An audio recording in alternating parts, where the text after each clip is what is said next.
What's up, guys? Mason the Brock Henderson here, and second game of the preseason, a win in penalties against Inter.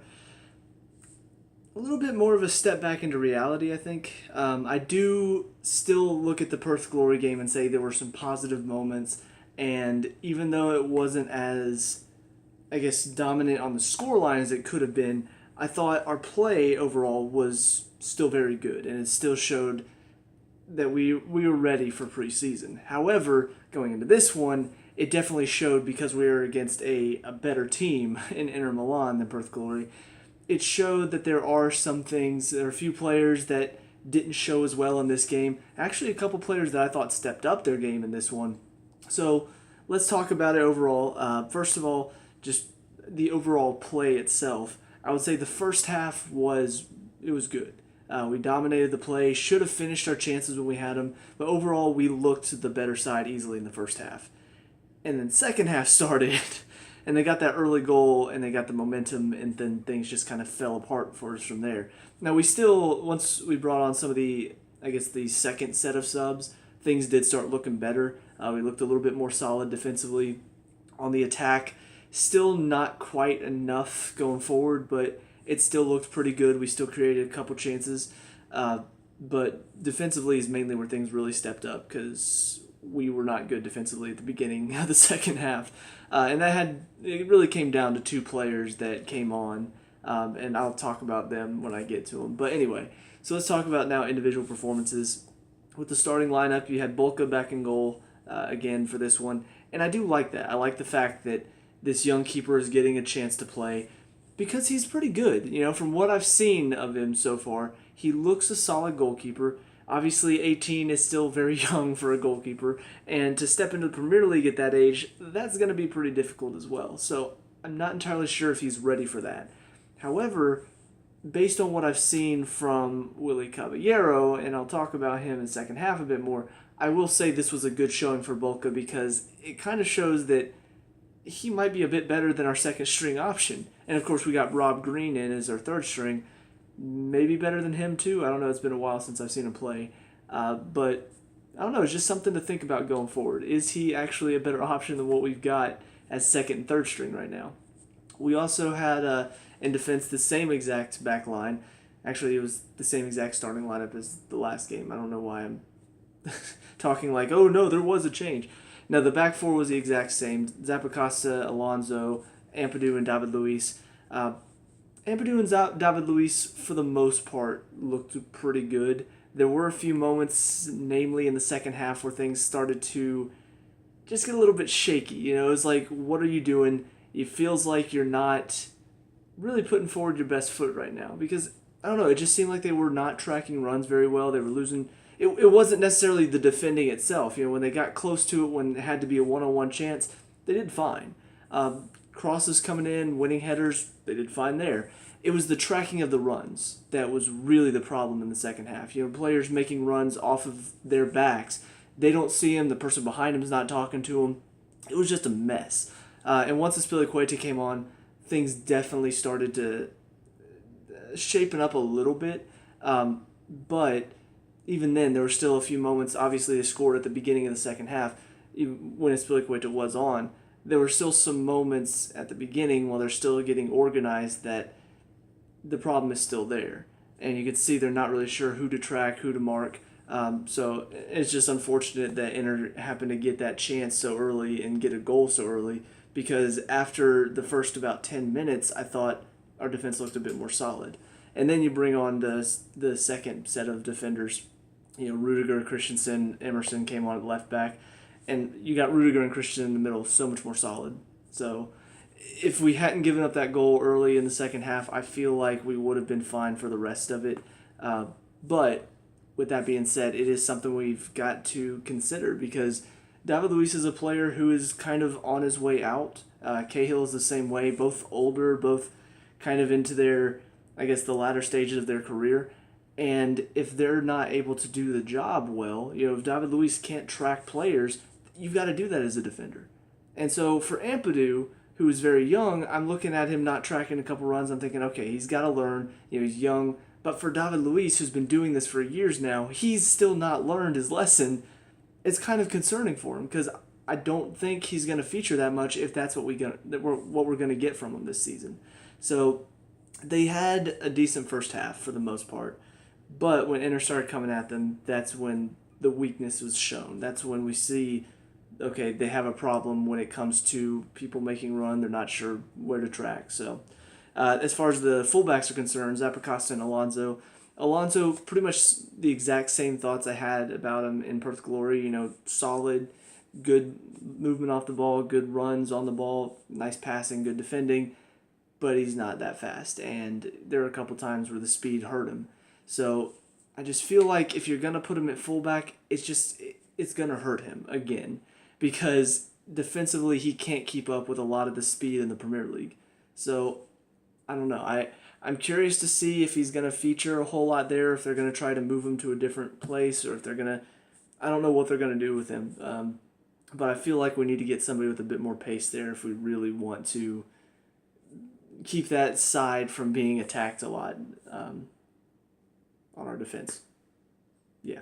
Zappacosta on the other side, not really a whole lot out of him defensively or attacking wise. It just felt like he was kind of a bystander for most of the game. And that's kind of to be expected in my opinion. He's not...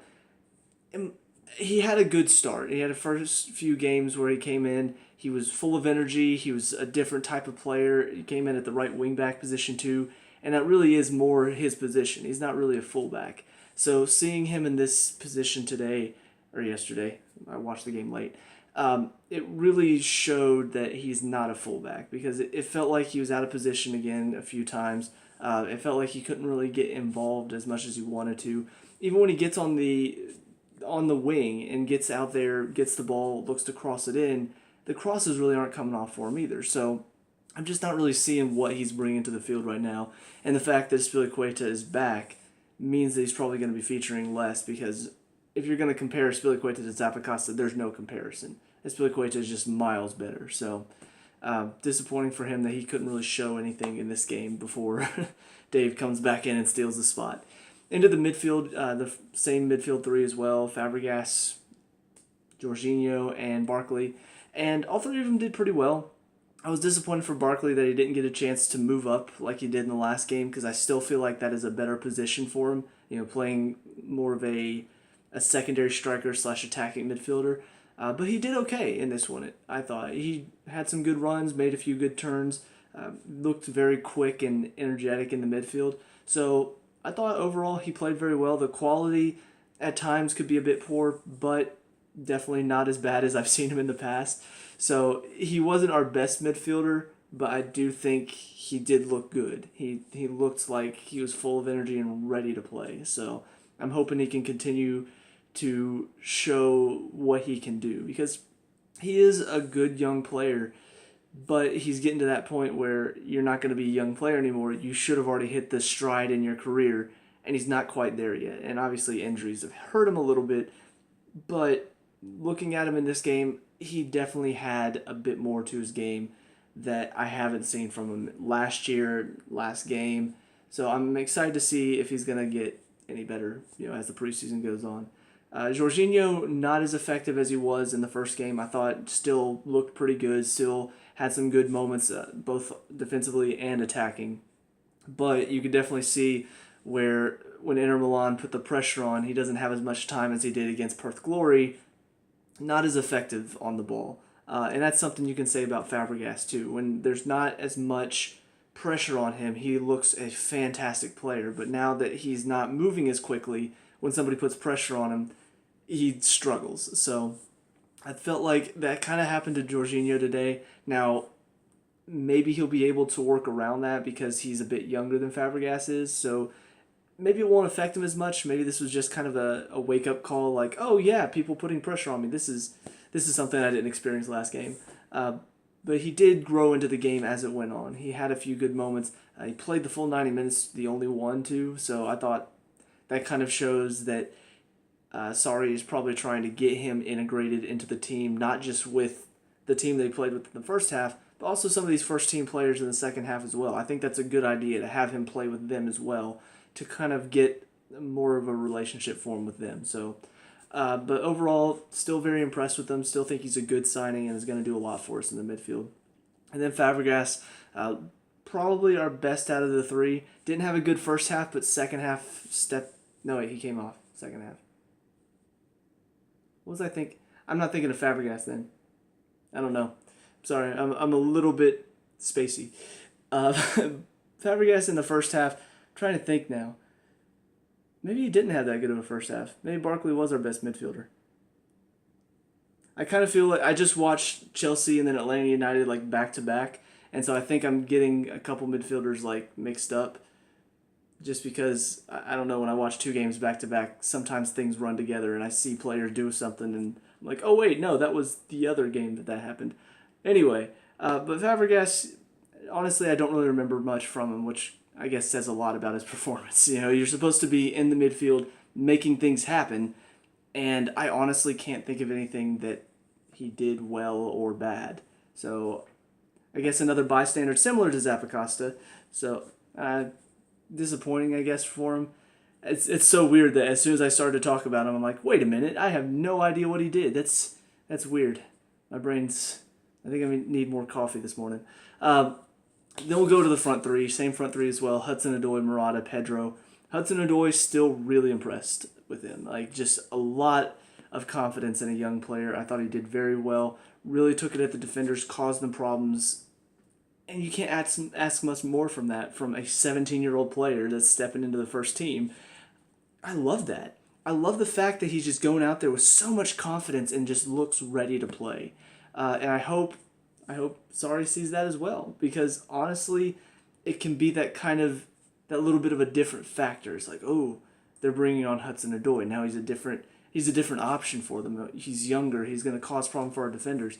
And on top of that, the stories about Hazard leaving to Real Madrid still swirling. If he does go, I mean, Hudson-Odoi's obviously he's not Hazard, but he's still good on the ball. He can still cause problems for the defenders. He can still cause them to have to shift and deal with him, because you can't really leave him one-on-one, because he's going to probably take them on and either beat them or at least win a corner out of it. So he's a very attack-minded player, and I love watching him play. I think he's got a lot of potential, and he's already kind of close to cutting it for the first team. I expect to see him in and around the first team, maybe coming on as a sub, probably featuring in the cup competitions. But I'm very excited to see where he's going to go in his career. Hopefully he sticks around at Chelsea for a while, because that would be great. And then you had Pedro on the other side. Not as much from Pedro. Obviously, he's scored the only goal again.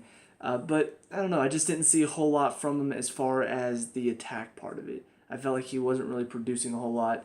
Defensively, he still works very hard, and that's the one thing that I think Pedro brings that not a lot of attacking players do. The ability and the desire to work back and try to win the ball and poke it off of someone. I love watching him, because he's almost like a little gnat, just buzzing around, just trying to poke it away, and the defenders are always just like, get away from me. So I love watching that side of his game, but I would like to see a bit more from him on the attack side of things, because honestly, that's the main thing we need from him. Is we need him to be able to finish, we need him to be able to set up the play, and sometimes the passes do not come off for him, and it's been shown. And then we get to Morata, obviously the worst player on the field in the last game. This one, a bit better. I thought in the first half really looked solid. Obviously did a lot to set up the first goal. You know, battled the defender, knocked him off of it, wins it back, has a shot, deflects off the keeper, Pedro finishes. And then on top of that, his work off the ball throughout most of the first half was good. The problem that he's still having, though, his runs are not good runs. I'm trying to think. There was a moment that really just encapsulated what I'm thinking about. I'm trying to remember if I can picture it in my mind so I can kind of talk about it. Because I just remember thinking that the run he's making, it's good that he's trying to make a run. It's good that he's trying to cause problems, get himself into space. I think I remember now. Pedro, I think, was cutting inside, and he's making a run into the 6, and Pedro puts it, that's what it was. He puts it across. It was behind him, and then it goes out for a goal kick. And I remember the announcers were saying, oh, if only Pedro had put that a little bit closer to Morata. And I'm thinking to myself, but look at Morata's run. First of all, he's running offside, which he was called offside in the first half when he thought he had a goal because he just ran straight. But he's running straight at the goal, and there's no sense of where he is in the box. He's running right into the 6. If Pedro put that to him, it's either one, going to hit the defender, or two, the keeper's going to come out and collect it. So why not stop your run? Why not try to find the space in the box? It's almost like when he starts to make a run, he can't change his run. It's going to be that one run and that's it. And that's why he's offside so many times, because he's making the run. The ball gets played as the defense is stepping, and he sees the defense stepping, but he can't stop running. He keeps going, and now he's offside, and now they got the ball. So I just feel like he's got to learn to change his run a bit more. He's got to learn to see, all right, I'm running right into the 6-yard box. Time for me to stop my run, maybe step into the space, maybe just stop right there and let Pedro hit me. And now I'm in a little bit of space in the box. I can try to turn and have a shot. But I saw that, and I heard the announcers talking about, oh, Pedro's got to play better ball. And it just made me think, this is the problem with Murata, though. It's hard to find him because he makes one run, and that's it. And the defense it's so easy to defend against that. But I will say I'm glad that he was working a bit harder in this game, just because last game was awful. No work ethic from him at all, terrible runs. It just felt like he was on his way out of the club, honestly. And the fact that he did step it up a bit and looked a bit more passionate about playing gives me a bit of hope that maybe this year, I'm not going to say it's going to be his year. I still feel like Giroud is a better option by far, just because of the work he puts in and the danger he puts on the defense. But I do feel like Murata, this could be a good year for him to step up a bit and start to become a bit more of the price tag that we paid for him, I guess is the best way to put it. But anyway, now we'll move on to the subs, and this is where I will start talking about the two players that really changed the game for the worse first in the second half. First of all, Caballero is one of those. My lord, you thought his performance for Argentina in the World Cup was bad. This was just as bad. And it makes me think, is he really our second option anymore? Because watching him today, I watched him today, okay? I realized the game was yesterday. I watched him today. But watching his performance, it was bad. I mean, the passes he was making, the chipped balls to the middle of the field. He's not even making it to the arc in midfield. He's making it maybe about 30, 35 yards. Easy for them to enter to win it back. And it just felt like it was constant attack in the second half because we can't get out. And a lot of that is down to the fact that Caballero, anytime he gets the ball, chip right to enter. The passes were awful. The goal that he gave up, it was a shot right at him. All he had to do was get his hand up and parry it away, and instead he sticks his knee up, and it bounces off his knee and goes in. Just like, how in your goalkeeper mind can your first thought be, I'm going to block this with my knee? I don't understand that. The guy's having a shot from the top of the box. Yes, it comes through a bit of leg, so he does see it late, but it's almost like he's just falling down, and as he's falling, he's like, oh, it's right here. I'm going to stick my knee up now, instead of, let me get my hand to this, because my hand is right here, my knee is down here, the ball is right here. Why not that? I don't understand, and I train goalkeepers at high school, the high school level. And I look at that and I'm just like, okay, that is horrible. That is terrible technique. It's terrible that your mindset is, I'm going to stick my knee instead of my hand in the way. I don't understand. I don't understand what was going through his mind there. Yes, he made one good save at the end of the game to keep us at a draw. And then one of the penalty kicks, he saved one. And it wasn't even really he saved it. He just happened to guess right, because the rest of them, he guessed wrong.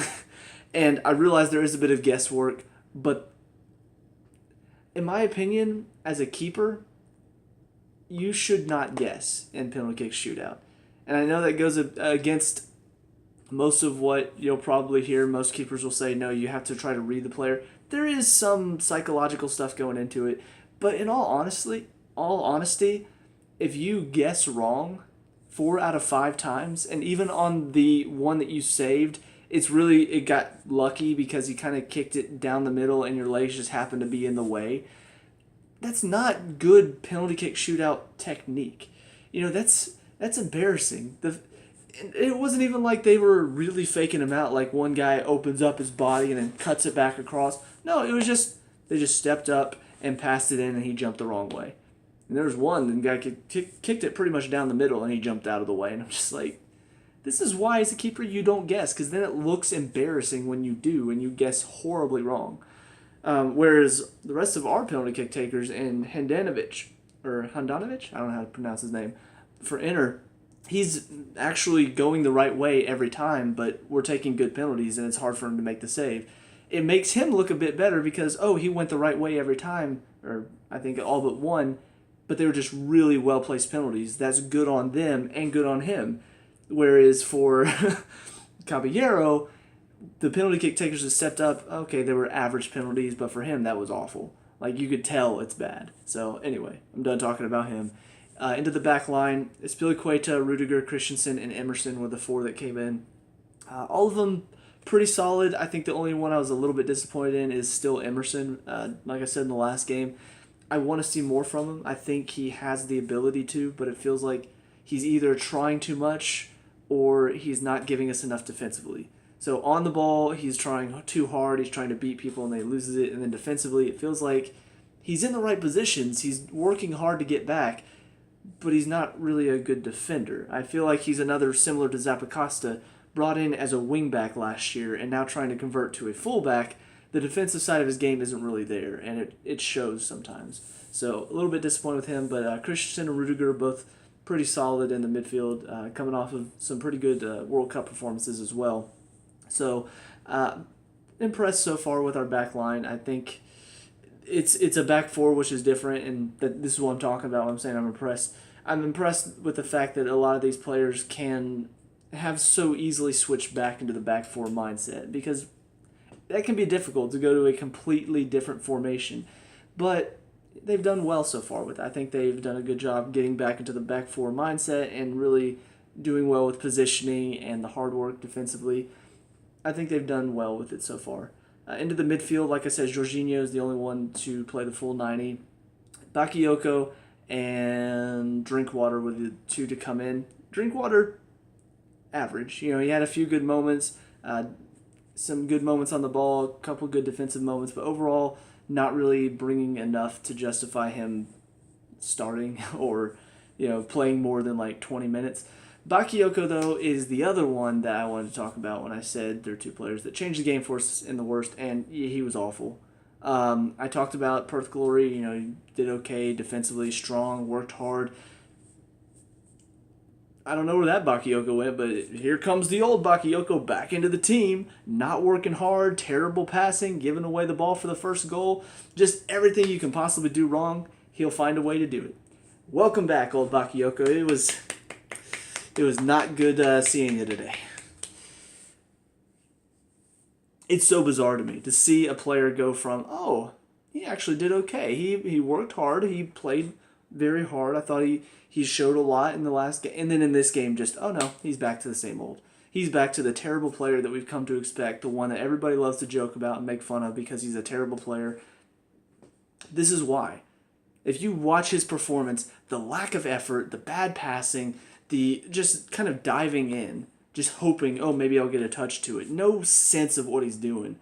I don't know where his mind was today, but it wasn't out there. It really wasn't on the pitch. It was somewhere else entirely because everything he did was just awful. And it's not rare that I say that. It's not rare that I say that somebody did completely awful, but it is rare when I'm actually, I feel justified saying it. Sometimes I say it and I'm just over-exaggerating. Bakayoko today, I feel like I honestly can't remember a moment where I'm just like, oh, that was okay. I'm just like, that was awful. That was a terrible performance. Very similar to Murata's in the last game, where just lack of passion in his play. And that's not good, especially from a young player that we picked up for a lot of money, and he's just showing this lack of passion to play. And we just brought in a really good midfielder who's going to step in and completely take your spot. Drinkwater is showing more than you. So right now, you've got Jorginho, you've got Conte, you've got Fabregas, you've got Drinkwater, and possibly Barkley. 5 players that you've got to try to step in front of to win a position. And you are supposed to be, like, you come in from this title-winning side in France, and you're supposed to be this really good young player, and you come in and just do nothing? Oh, he's one of the most frustrating players for me to watch right now on our team, and that's saying a lot because there's some frustrating ones. Anyway, the front three, Hudson-Odoi stayed on for a long time, which was really exciting to see. Disappointed to see Paisan come in for him and not Musonda, just because I feel like maybe that's a sign that Sarri doesn't rate Musonda that highly, or maybe Musonda's not showing him enough in training. But Paisan, in my opinion, hasn't really shown much of anything in the past 2 games that I've seen him. So I don't know. I wish we could have seen Musonda. I wish we could have seen if he could do anything, because honestly, I don't see enough from Paisan. I don't think he is really going to bring anything, and he's probably a player we should offload first chance we get. Abraham came on, worked very hard. I was impressed with him. Another young player who he wants to try to break into the team, and he's working hard to try to do so. And honestly, I don't know if he's quite there yet. I don't think he's got enough quality to upseat players like Giroud or even Batshuayi. If Murata can continue to work hard like he did today, I think Murata's probably got him beat. So he is definitely a player, though, that can help us in certain situations. But I think right now the main thing for him is just to continue to improve, because Giroud's a little bit older. Murata has his moments where he's up and down. Batshuayi has games where he just kind of disappears. So I feel like Abraham will get his chance, but he needs to continue to work hard. He needs to continue to improve what he can do and provide different outlets than we see from our other strikers. Because honestly, I see the quality that he has, and I'm like, we can use a player like him for sure, but he's not quite there yet. And then the last one to talk about is Moses. Came on as a wing. Little bit disappointed for him that they're trying to play him at a wing again, just because I don't feel like he's gonna get a whole lot of time there this season. Unless we just offload all of our players and he's the only wing left with Pedro. At that case, probably will get some playing time. But honestly, if you keep Willian, if you keep Hazard, which I'm hoping, at least Willian, at least keep Willian for sure. But I just don't see Moses getting a whole lot of time. I feel like that wing back position was just perfectly suited for him. But at the wing, he's not coming in from as wide as he does as a wing back. He's tucked in a little bit more, and it hurts his game, because now when he's in a ton of space, he looks like a great player because he has the speed to run at you and cause problems. But if he picks up the ball and there's already 3 players around him, he's not as effective. That's not his game. He can't do much whenever the pressure is right there. He needs a bit of space to get some speed going, and then he's a dangerous player. So I'm a little bit disappointed for him that he's having to try to move back to that wing that cuts in a lot and picks up the ball more inside than outside. But whatever the case, it is a win, even though it is on penalties. At least we win a penalty shootout. At least we did get the win. But there's definitely a lot that we've still got to work on. The finishing quality has to get better. The work ethic of some of the players has to get better. A couple of players that are really just not doing a whole lot need to start either working harder or providing more, or just step out of the way and let somebody else come in and take their job. But there's a lot still to go before we get started in the season. There's still a lot of time left in the transfer window to bring in some more players, to get rid of a couple players that I feel like probably need to step out. So we'll see what's going to happen, but that's my thoughts. So let me know what you guys think down in the comment section below. What were your thoughts on this game? Let me know. We can talk about and discuss all that good stuff. Leave a like and subscribe for future Chelsea reviews, and I'll see you guys in the next game. Peace out.